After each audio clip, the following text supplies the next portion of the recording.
ये जो next question आपने पूछा है इसका डायरेक्ट फॉर्मूला आता है। क्या फॉर्मूला आता है जी?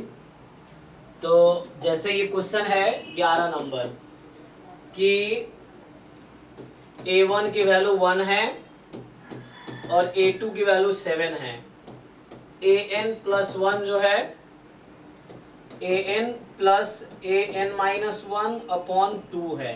तो यहाँ पे क्या है कि हर टर्म क्या है, the next term is the average of the previous two terms. तो जब भी ऐसा हो कि next term is the arithmetic mean of previous two terms, तो इसका डायरेक्ट फॉर्मूला आता है limit n tends to infinity an, क्योंकि ये बहुत स्टैंडर्ड क्वेश्चन है, खूब एग्जाम में आते हैं ये। कि में हो क्या रहा है कि जैसे a2 क्या होगा, a3 क्या होगा यहाँ पे a1 plus a2 upon 2, a4 क्या होगा a3 plus a2 upon 2, a5 क्या होगा a4 plus a3 upon 2, like this. तो प्रीवियस टू टर्म्स का एवरेज है। तो इसका फॉर्मूला क्या आता है, किसी को याद है क्या था? अपॉन क्या होता है, किसी को याद नहीं फॉर्मूला? कि सीक्वेंस के लिमिट का डायरेक्ट फॉर्मूला मैं लिखाया होगा पहले भी।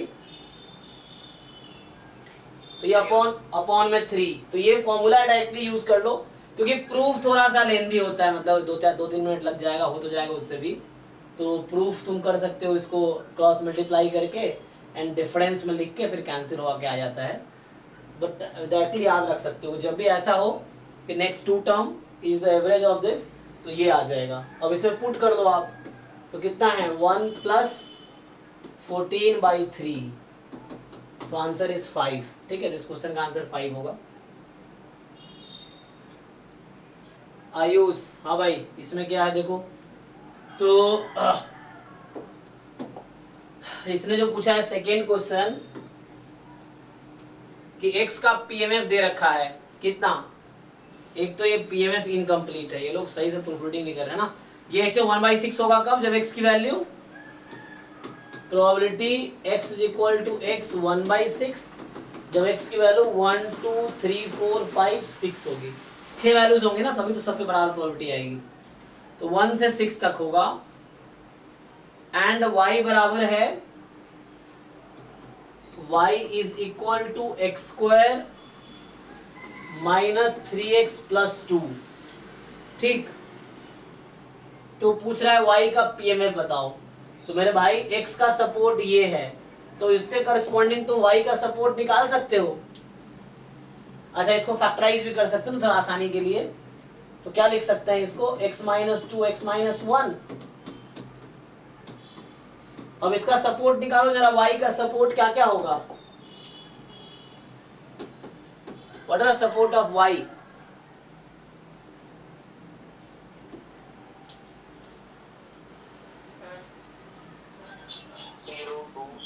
0 से स्टार्ट। हाँ,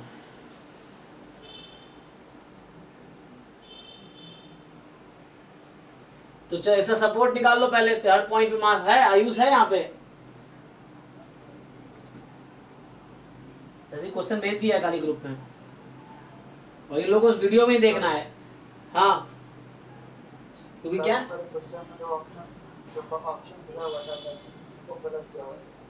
अच्छा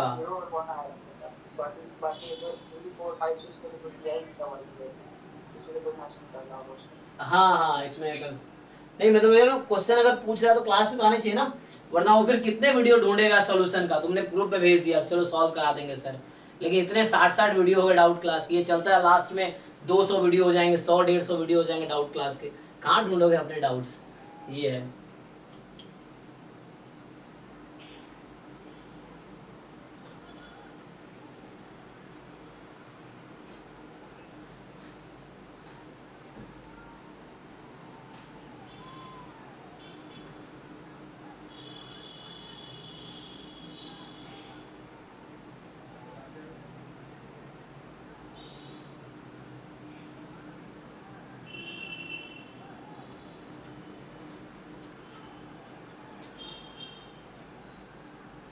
अभी भी आया कि नहीं, आयुष है?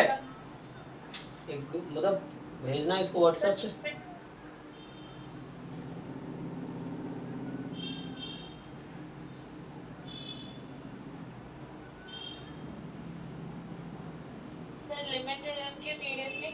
गेट वाला जो पीरियड है कुछ क्वेश्चंस बाकी हैं। जी जी जी अभी लोगों ने भेज रखा है, तो क्या आपने सॉल्व करा दिया पहले या फिर नहीं? नहीं अभी हम यहाँ पे हैं। तुम देखो क्वेश्चन अभी ये वाले क्वेश्चन तुम्हें देखो जहाँ दिखेगा उस पे हैं, उसके बाद नहीं पहुँचे। तो x की वैल्यू 1 रखोगे 0 आ जाएगी, 2 रखोगे तब भी 0 आ जाएगी, तो रिपीट करने की जरूरत है नहीं। 3 रखेंगे इसमें पुट कर लो, कितने आएगी 2, 4 रखने पे 2 इंटू 3 6, 5 रखने पे 3 इंटू 4 12, और 6 रखने पे कितना 4 इंटू 5 20। तो क्या प्रॉब्लम मेरे भाई, अब तुम्हें पूछ रहा है कि y का पीएमएफ बताओ, तो y का मुझे सपोर्ट मिल गया, इसको बोलते हैं सपोर्ट मतलब रेंज। तो मुझे y का रेंज मिल गया, y के हर पॉइंट पे हम प्रोबेबिलिटी निकाल लेंगे। तो हम निकाल लेंगे कि y बराबर 0 की क्या प्रोबेबिलिटी है। सो मतलब x की वैल्यू अगर है ना, तो y 0 कब होगी, तुम देखो y 0 कब होगी, जब x की वैल्यू 1 या 2 हो सकती है। तो 1 2 पे कितना मास है, 1 पे 1/6, 2 पे भी 1/6, ये 2/6 हो गया। ऐसे ही हर पॉइंट पे निकालो, y इज इक्वल टू 2 पे क्या मास होगा, तो y की वैल्यू 2 कब आएगी, तुमने देखा ये तभी पॉसिबल है जब x की वैल्यू है ना, तो 1 2 के करस्पॉन्डिंग 0 मिला था, 3 के करस्पॉन्डिंग 2 मिला, 4 के करस्पॉन्डिंग 6 मिला, 5 के करस्पॉन्डिंग 12 मिला, 6 के करस्पॉन्डिंग, जस्ट करस्पॉन्डिंग वैल्यू देख लो। तो ये तब होगा जब x की वैल्यू कितने 3 थी, और जब x 3 है तो प्रोबेबिलिटी 1/6 है। बाकी की ऐसे ही हर पॉइंट पे 1/6 आ जाएगी। तो इस पॉइंट पे 2/6 प्रोबेबिलिटी है, इस पॉइंट पे 1/6 1/6 1/6, तो हो जाएगा। ठीक है, नेक्स्ट भाई आदित्य देखो इसे जो क्वेश्चन भेजे एक बार करते हैं कि करके। तो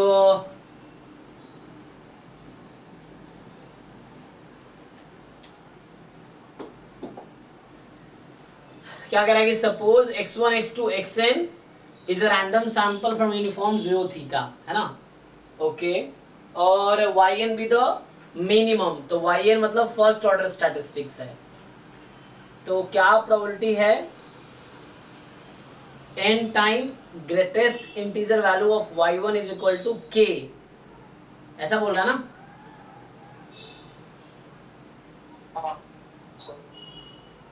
तो इसकी प्रोबेबिलिटी क्या होगी, थी क्या कहना चाह रहा है, देखो सो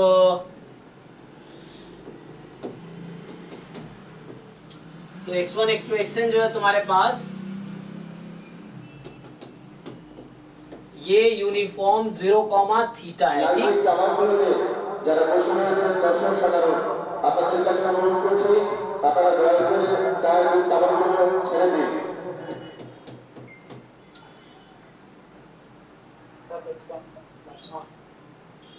मैक्सिमम मिनिमम है,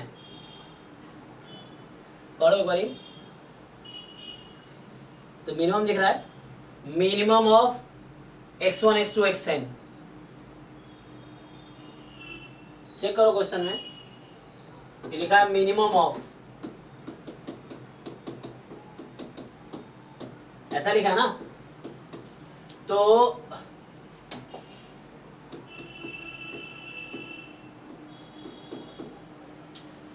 ठीक है, तो यहां से क्या होगा, तो आपसे पूछा है क्या प्रोबेबिलिटी है,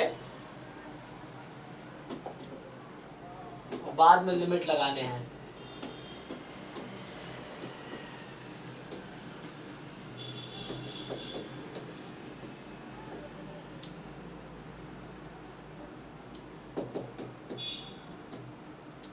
तो मतलब ये तो ब्रैकेट ये वाला ऐसे ही नॉर्मल ब्रैकेट है, और ये तुम्हें बताने हैं।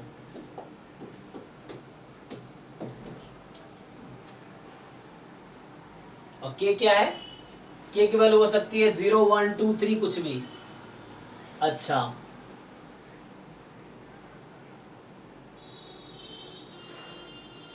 तो यहां से क्या मीनिंग निकलता है कि probability greatest integer function of yn is equal to k by n, यही ना। और तो यहां से yn की वैल्यू क्या होगी,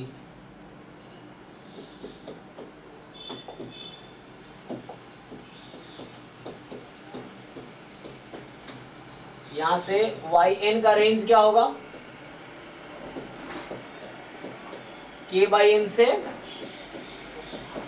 k/n+1। अच्छा, यहां तक ठीक है।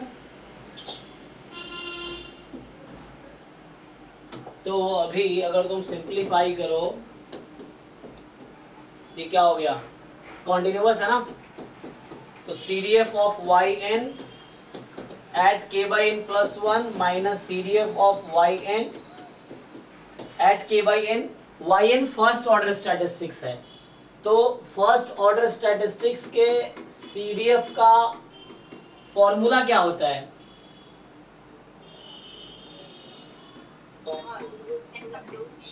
One minus CDF of the sample की पावर n। तो ये फर्स्ट ऑर्डर स्टैटिस्टिक्स के CDF का फॉर्मूला है कॉन्टिन्यूअस रैंडम वेरिएबल के लिए। तो यहां से आ जाएगा आपके पास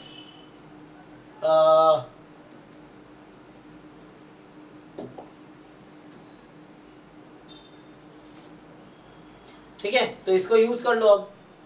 तो इसको मैं, अच्छा इसका CDF क्या होता है, तुम्हारा x था यूनिफॉर्म 0 थीटा, तो इसका CDF क्या आता है यूनिफॉर्म 0 थीटा का, तो x/थीटा। सो यहां पुट कर लो जरा, तो x/थीटा, ठीक है ना, ये तो तुम्हारा एक है, तो पहले इसका फॉर्मूला यूज करो, yn is first order statistics actually.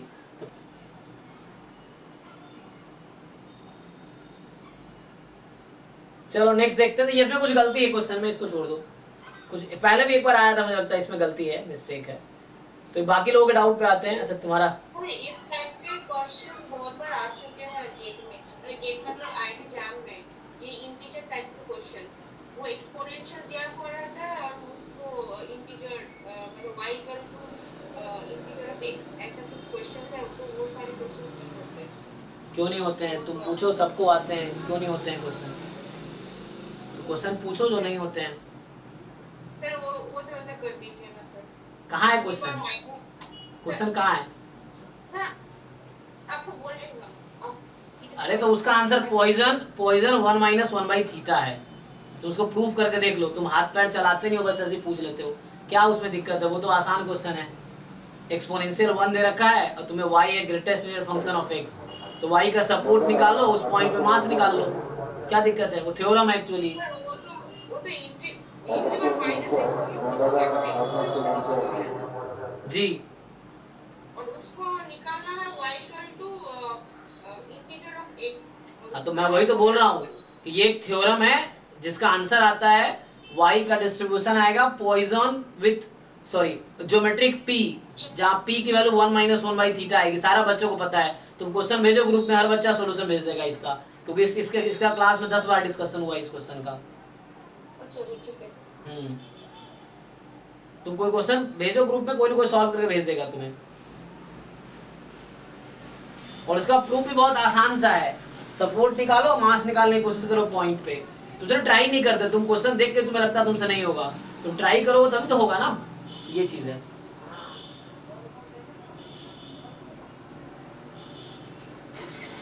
Next question देखो क्या बोल रहा है ये,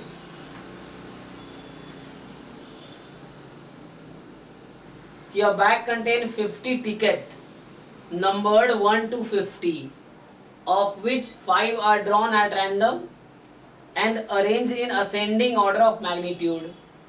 ठीक है, तो पूछ रहा था probability that x3 is 30, so तीसरा नंबर 30 है।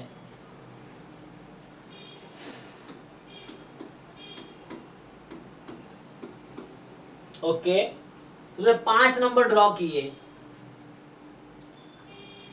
तो पहले तो ये बताओ 5 नंबर ड्रॉ करना है 50 में से ना, सो टोटल कितनी पॉसिबिलिटी है, सैंपल स्पेस में कितने एलिमेंट होंगे,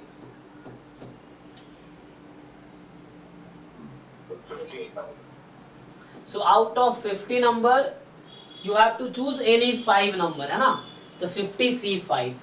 अब प्रोबेबिलिटी निकालनी है कि जो थर्ड नंबर है, थर्ड ऑर्डर स्टैटिस्टिक्स लिख रहा हूं ऑर्डर करके, जो थर्ड ऑर्डर स्टैटिस्टिक्स है वो 30 है। तो इसका क्या मतलब हुआ कि पहला दो नंबर 30 से कम होगा, अगला दो नंबर 30 से ज्यादा होगा, यही ना। तो कोई टू नंबर 30 से कम आने की क्या प्रोबेबिलिटी है?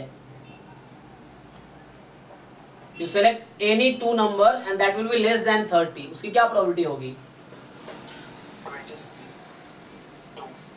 29C2 ना, strictly less than equal to है स्ट्रिक्टली। सो 29C2 और अपॉन में चले जाए, और तो इसका अपॉन में वो कर लेना 50C5। अच्छा, कोई टू नंबर 30 से ज्यादा आने की क्या प्रोबेबिलिटी है? 19C2 ना, 30 नहीं आ सकता। तो इधर 31 से कितने 20 है, कितने हैं, एक मिनट, अच्छा वो काउंट कर दो एक बार। हाँ, इधर कितना 29 ही है ना, 1 से 29, ठीक है इधर, हाँ इधर ठीक है, 1 से 29 तक ही आएगा। इधर 31 से 50 तक, 31 से 50 तक कितने नंबर है? 20 है। अच्छा, तो 20C2 ये हो गया आंसर, है आंसर कि नहीं? अच्छा इनटू कर, अच्छा एक मिनट, ऐड करेंगे मल्टीप्लाई करेंगे, एक सॉरी, यहाँ पे ऐड होगा या मल्टीप्लाई होगा? एक साथ हो रहा है ना दोनों, एंड ना, हाँ एंड है ना, you have to choose 5 numbers, तो 2 is from less than 30 and, तो वो आप लोग पता है ना addition rule of counting and multiplication rule of counting, वो हो जाएगा। तो जब एंड का सेंस होगा तो मल्टीप्लिकेशन, और का सेंस होगा तो एडिशन। यहाँ पे और है, एंड है, एंड है ना, 2 numbers less than 30 and 2 number more than 30, ठीक है, एंड का सेंस है। ठीक है भाई, जिसका डाउट था। आदित्य, नेक्स्ट तुम्हारा क्या क्वेश्चन है? देखो नेक्स्ट जो कह रहा है कि, हाँ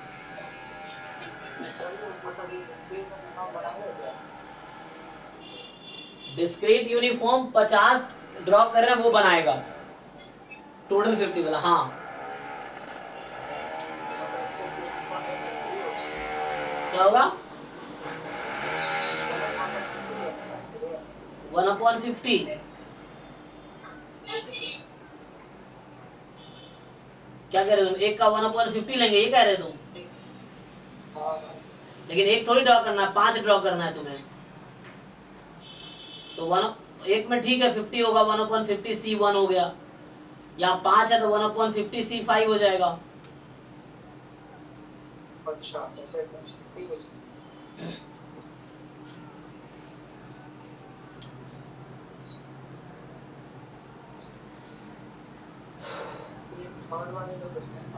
मल्टीपल 1 से ज्यादा नहीं, 1 से ज्यादा नहीं आएगा, चेक करो, आना तो नहीं चाहिए, 1 से ज्यादा नहीं आएगा, चेक इसको सिंप्लीफाई करो, नहीं आएगा ज्यादा, चेक करो, तुम कैलकुलेशन ओपन करके करो, नहीं आएगा। नेक्स्ट क्या है? हाँ क्या इसमें डाउट है?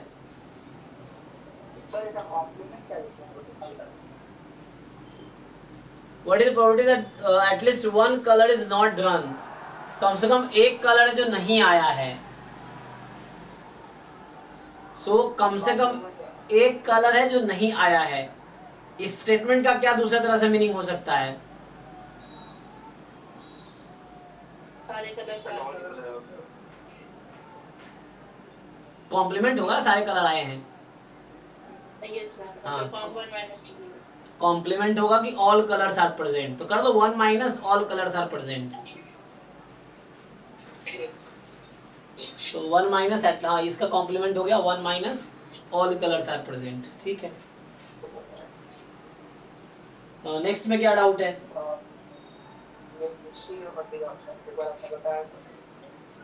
इसमें ए तुम्हारा एक मैट्रिक्स है 5x3 का, जिसका रैंक 2 है, तो रैंक ऑफ मैट्रिक्स ए 2 है तुम्हारे पास। अब बी कोई वेक्टर है R5 का, सो स्मॉल बी कोई वेक्टर है R5 का, ठीक है। एस एक सेट है x belongs to R cube such that ax is equal to b। तो इसको s जो है, s को बोलते हैं range space of matrix A, या ऐसे समझ लो रेंज क्या होता है, मतलब ax है ना, सेट ऑफ ऑल, ठीक है, अच्छा x है ना, सॉरी x है, तो मतलब वो सिस्टम ऑफ इक्वेशन जो है ना उसके सॉल्यूशंस हैं, ये समझ लो, set of system of solutions है ना, कि ax बराबर b एक सिस्टम ऑफ इक्वेशन है, तो उसकी x जो है सॉल्यूशन है, सेट ऑफ सॉल्यूशंस हैं। डिफाइन द ट्रांसलेशन, ट्रांसलेशन का मतलब होता है मेरे भाई कोई एलिमेंट, किसी सेट में कोई एलिमेंट नंबर ऐड करना। जैसे मैं शायद पहले भी समझाया होगा, मान लो यहाँ 1 2 3 है, इस सेट का मैं ट्रांसलेशन करूं 5 से, तो इस सेट का एलिमेंट हो जाएगा 6 7 8। तो ये ट्रांसलेशन का मीनिंग है। तो यही यहां भी कर रहा है कि x not plus v define कर रखा है तुम्हें कि x not plus small v belongs to capital V। यही बताया मैंने अभी कि उस सेट V के हर एलिमेंट में x नॉट ऐड कर दो। तो अब पूछ रहा है तुमसे define the translation of vector space V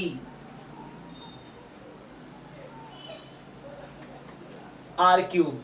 तो पहले ये x जो है ना उस वेक्टर स्पेस V से आ रहा था, अब तुम्हारा जो एलिमेंट आएगा वो ये जो x है ना, ये वेक्टर स्पेस V क्या है, सबस्पेस R क्यूब का ना, तो R क्यूब का, तो यहां से आ रहा था, तो x नॉट प्लस x ये किसके इक्वल हो जाएगा, अब तुम्हारे पास जो एलिमेंट है ना वो x नॉट प्लस v है, so this is equal to b। अब ये सेटिस्फाई करेगा इस सिस्टम को, तो यहाँ s है, अब ट्रांसलेशन किया तो इस x के प्लेस पे अब तुम्हारा एलिमेंट होगा x नॉट प्लस, चाहो तो स्मॉल x लिख दो, तो small x belongs to v ऐसा मान लो। कैपिटल x नॉट कोई फिक्स नंबर है, x कोई वेक्टर है v वेक्टर स्पेस में, तो x नॉट प्लस x, तो ये यहाँ से क्या सॉल्यूशन आएगा, ax not plus ax is equal to b। अभी ट्रांसलेशन किया इन्होंने, तो x नॉट कहाँ बिलोंग कर रहा था, x नॉट कहाँ से लिया गया है, x नॉट r क्यूब से लिया गया है। Define the translation of subspace v of r cube by x not, ठीक है। तो ये सॉल्यूशन स्पेस कब बनाएगा ये पूछना चाह रहा है। तो ax not is equal two plus ax बराबर ना, इस तरह तुम्हारे पास आ गया 0 है ना v। अब क्या होगा, तो अब पूछ रहा है s क्या होगा तुम्हारा, ये s अब क्या हो जाएगा ट्रांसलेशन के बाद, तो ax नॉट को तुम b के इक्वल रख दो, है ना, x नॉट कोई फिक्स नंबर है, और define translation of this by x not that is this, v belongs to v, और s तुम्हारा सॉल्यूशन स्पेस है ना, x नॉट R क्यूब से आ रहा है। हाँ x नॉट R क्यूब से आ रहा है, तो यहाँ पे क्या होगा, ax नॉट को तुम b के इक्वल रख दो, ax नॉट b इस सॉल्यूशन स्पेस में अगर है तो क्या आएगा,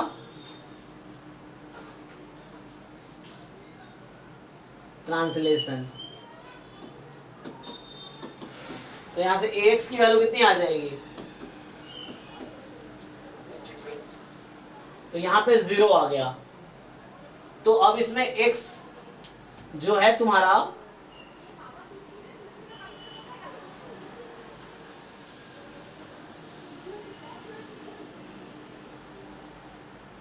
तो इसका क्या मतलब होता है, इसको क्या बोलते हैं, तो इसको ये क्या है ये, homogeneous system of equation। हाँ, तो इसमें क्या होगा, इस केस में x कहाँ बिलोंग करेगी,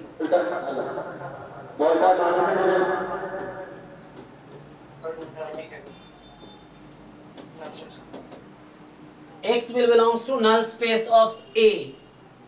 अच्छा, तो ax बराबर 0 है, x belongs to null space of A, इस मैट्रिक्स का रैंक 2 है, तो मतलब रैंक 2 का मतलब उस मैट्रिक्स की कॉलम स्पेस का डायमेंशन 2 है, तो नल स्पेस का डायमेंशन कितना आएगा, तो तुम्हें पता rank plus nullity is equal to Number of unknowns. है ना columns of the matrix, so number of columns. तो रैंक 2 है तो नलिटी 1 आ जाएगी। तो मतलब x जब बिलोंग करेगा सॉल्यूशन स्पेस में तो उसकी डायमेंशन अब क्या रह जाएगी 1, क्योंकि कॉलम कितने हैं इस मैट्रिक्स में, ए मैट्रिक्स में कितने कॉलम हैं 3 कॉलम्स हैं, 3 column. मतलब 3 वेरिएबल्स है ना। तो रैंक इसका 2 था तो ए का नल स्पेस, तो x जिस भी सेट में बिलोंग करेगा सॉल्यूशन सेट में, अब x का जो सॉल्यूशन सेट होगा दैट विल हैव डायमेंशन 1। तो ये क्या क्वेश्चन पूछ रहा है तुमसे, तो s का मतलब है सॉल्यूशन सेट। ये s जो है ना, s जस्ट एक समझाने के लिए नोटेशन था कि s is a solution set. तो अब सॉल्यूशन सेट कैसा होगा, तो बोल रहा है कि सॉल्यूशन सेट अब एम्प्टी होगा ट्रांसलेशन करने के बाद। क्या वो एम्प्टी होगा या उसके पास एक ही एलिमेंट होंगे, या S is a translation of one dimension subspace, या S is a translation of a two dimensional subspace। तो अब जो है तुम्हारे पास है ना, मैंने क्या किया है ax नॉट को b ले लिया है, तो मतलब मैंने माना है कि x नॉट सॉल्यूशन स्पेस में ही है और s में ही है। अब x s में कब आएगा, उसकी डायमेंशन कितनी होगी उस केस में s की, डायमेंशन 1 होगी ना। तो ठीक है ना, सी ऑप्शन करेक्ट है कि जो सॉल्यूशन स्पेस है is a translation of one dimensional subspace. तो हमने क्या किया, इसका ट्रांसलेशन लिया x नॉट से, तो अब जो सॉल्यूशन स्पेस है उसमें उसका डायमेंशन एक्चुअली 1 होगा। मतलब ये कहना चाह रहा हूं, मैं फिर से लिखता हूं, देखो। तो अब तुम अगर s को तुमने ऐसा किया कि x नॉट प्लस s लिया, तो ये x not plus x such that यहां से लिया था मैंने x not plus x is equal to b। तो यहां से तुम अगर लिखोगे ना, तो ये अगर नया जो सेट बन के आ रहा है तो ये तुम्हारा आ गया, मैं सिर्फ x की बात कर रहा हूं अब। तो यहाँ सेट ऑफ x होगा जब ax बराबर है ना, तो यहाँ मान लो v है सपोज, ये v बोल, तो इस तरह से है या ठीक है ना x। तो ऐसा लो x such that this and ax not 0 है तो क्या आएगा, कहने का मतलब है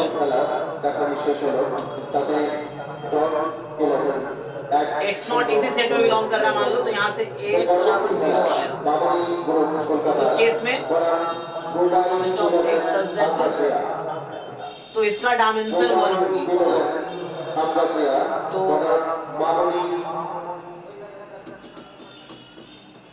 तो मतलब क्या मतलब ये जो सेट अब बन के आया ना, इसका डायमेंशन 1 है।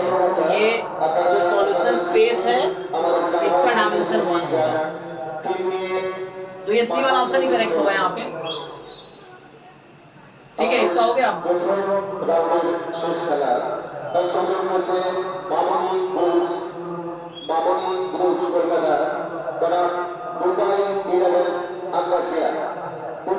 দলের কর্মকর্তা আপনারা টিম নিয়ে মাঠে প্রবেশ করুন আর আপনাদের প্লেয়ার লিস্ট আমাদের ক্লাব হাউস থেকে এসে নিয়ে যান। দয়া করে আমরা বারবার করে অনুরোধ করছি দর্শক সাধারণকে মঞ্চের সামনে মেডিকেল টিম এবং ফোর্থ রেফারি যে জায়গায় রয়েছে দয়া করে সেই জায়গাটি ছেড়ে আপনারা খেলাটি দেখুন। দয়া করে ফোর্থ রেফারি মেডিকেল টিমের জায়গাটি আপনারা ছেড়ে আপনারা খেলা দেখুন। আমাদের সঙ্গে সহযোগিতা করুন। অনুষ্ঠিত হচ্ছে 19তম বর্ষ মানুষ গৌতম চৌধুরী মেমোরিয়াল এক দিবসীয় রাত্রি ফুটবল টুর্নামেন্টের আজকের এই টুর্নামেন্টের প্রথম রাউন্ডের শেষ খেলা মামনি গ্রুপস কলকাতা বনাম মুম্বাই 11 আনকাশিয়া। উভয় দলের কর্মকর্তা আপনারা আপনাদের টিম নিয়ে মাঠে প্রবেশ করুন। আপনাদের প্লেয়ার লিস্ট আমাদের ক্লাব হাউসে জমা করুন। টাওয়ারগুলোতে যারা বসে রয়েছে আপনাদের কাছে আমরা বারবার করে অনুরোধ করছি দয়া করে টাওয়ারগুলো ছেড়ে দিন। টাওয়ার ছেড়ে আপনারা খেলা দেখুন। যে সকল দর্শক সাধারণ টাওয়ারগুলোতে বসে রয়েছে আপনাদের কাছে অনুরোধ করছি দয়া করে টাওয়ারগুলো ছেড়ে দিন। টাওয়ার ছেড়ে আপনারা খেলা দেখুন, আমাদের সঙ্গে সহযোগিতা করুন। মাঠের পূর্ব দিকে যে বলটি গিয়েছে, যার কাছে বলটি রয়েছে আপনি মাঠে দিয়ে দেবেন। মাঠের পূর্ব দিকে যে বলটি গিয়েছে, বলটি মাঠে আপনারা পাঠিয়ে দিয়ে, যার কাছে বলটি রয়েছে দয়া করে মাঠে দিয়ে দিতে হবে।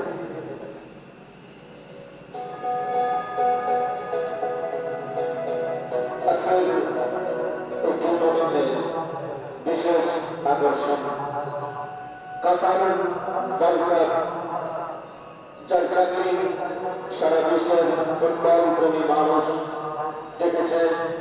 সেই চাকর বিপাশা বৈষ্ণব আজকে এই টুর্নামেন্টে তার অসামান্য জগিং প্রদর্শন করবেন। আর কিছু সময় মধ্যে আজকে এই টুর্নামেন্টে চাকরি প্রদর্শন করবেন অসামান্য জাগলার বিপাশা বৈষ্ণব।